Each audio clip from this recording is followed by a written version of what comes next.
চাচা কি করেন রে বা? কি করি বা, কামাই কাজি নাই, বসে বসে খাইতেছি, কামলা দামলা চলতেছে না। হ্যাঁ, প্রতিদিন কিস্তি রে, আজ তোয়ালি কিস্তি দনাকে বাজান, খুব কষ্ট করে দিন যেতেছে, চাল ডাল নাই বাড়ি, কিটা কি করি, কাল কি খামো সে চিন্তা বাঁচতেছি না। কাজ কাম নাই মানে? মাঝে কাম করে সময় পেতেছেন আর আপনার কাজ কাম নাই? আসলে কোন আপনি কাজ করবেন না? তুই একটু কথা বলো রে বা, কাম থালি কেমন বসে থাকার লোক, আসলে কাজ নাই দিয়ে বসে আছি। আচ্ছা বসে থেকে না খেলেন 500 টাকা হাওলাত দেন তো। কি করলু রে বা, খেয়ারের মতো আর আগুন দিস না, আমি না খায় বসে আছি আর তুই তে আছে, তুই তো হাওলাত, আমি এটা কোনো পামু?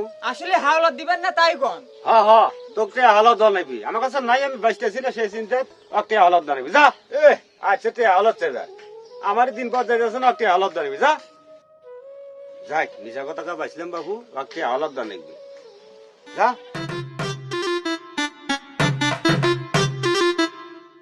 কি রে বর্ষ, এখানে কি করিস? কি করমু বাবা, কাছে নাই কে টাকা পয়সা, গেলাম এক বড় লোকের বাড়ি, কইলাম যে 500 টাকা হাওলাত দেন, দিলই না, আরো নানান কথা কয়ে থুয়ে দিল। কি করিস বর্ষ, আমার এলাকায় এখনো খারাপ লোক আছে, আমার সাথে চল সাইজ করবো।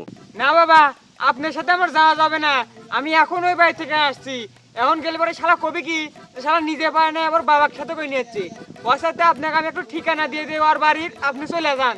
তাহলে ওর ঠিকানা বল। আপনি এখন সোজা চলে যাবেন, সোজা যাবে সামনের বাসার আর পিছনে যে একটু প্রথম বাড়ি আছে, ওই বাড়িটাই ওর।